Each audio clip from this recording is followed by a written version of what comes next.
Hola, ¿qué tal a todo el mundo? Bueno, ya están corregidos todas las packs, todas las pecs. Voy a comentar un poco por encima cuál sería la solución, ¿no? ¿Qué aproximación era la que se esperaba a un ejercicio como este? Primero de todo, deciros que la idea era que hubierais seguido el guión que aparecía en la aula virtual, ¿no? Con la serie de preguntas. Con esta serie de preguntas no era simplemente responderla una seguida detrás de otra, sino elaborar un texto, tal y como expliqué en el vídeo de presentación, donde bueno, pues y fuerais de alguna manera eh, respondiendo, pero de una forma, digamos, más narrativa, ¿no?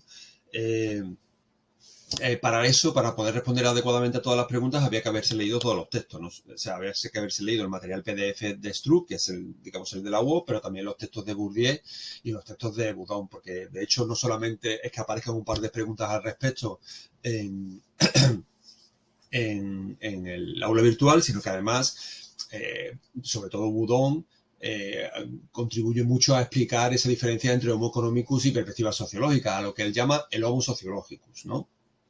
Vale, bueno, en líneas generales todo el mundo que ha hecho el ejercicio ha sido consciente de que esa diferencia entre homo económico y perspectiva sociológica se daba en relación a que el homo económico es una simplificación, ¿no? Es un modelo que se crea, de hecho, en el siglo XIX con lo que se conoce como la revolución marginalista, con la idea de introducir las matemáticas dentro de la economía y darle, digamos, un carácter más positivista, ¿no? Como ciencia.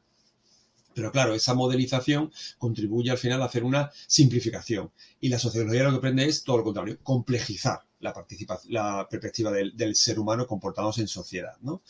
La reutilización de la experiencia, la vida ordenada como algo cotidiano, la intersubjetividad, todo eso, incluso la institucionalización, todo eso va en contra de la perspectiva del homo económico. ¿Por qué? Pues porque el homo económico es simplemente un modelo que propone al ser humano un comportamiento en base a una sola variable, que es la de la utilidad. Y todos sabemos que eso no es así, que el ser humano es muchísimo más complejo, ¿no?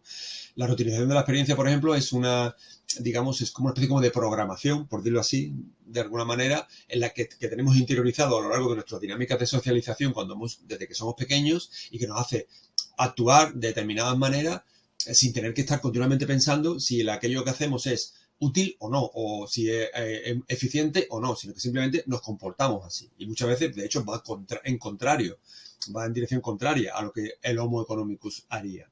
La realidad de la vida cotidiana ordenada, igual, ¿no? Esa ordenación de la vida cotidiana que está preestablecida, pues claro, choca muchas veces con comportamientos meramente utilitaristas y la intersubjetividad de la misma manera.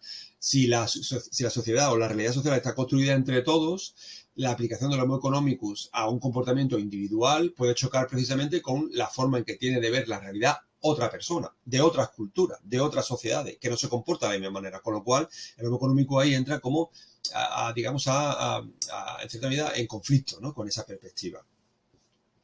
Eh, ya os digo que había que haber leído todos los textos. Más de uno de vosotros y de vosotras no ha leído a Boudon y Bourdieu, con lo cual no ha podido responder a esas preguntas.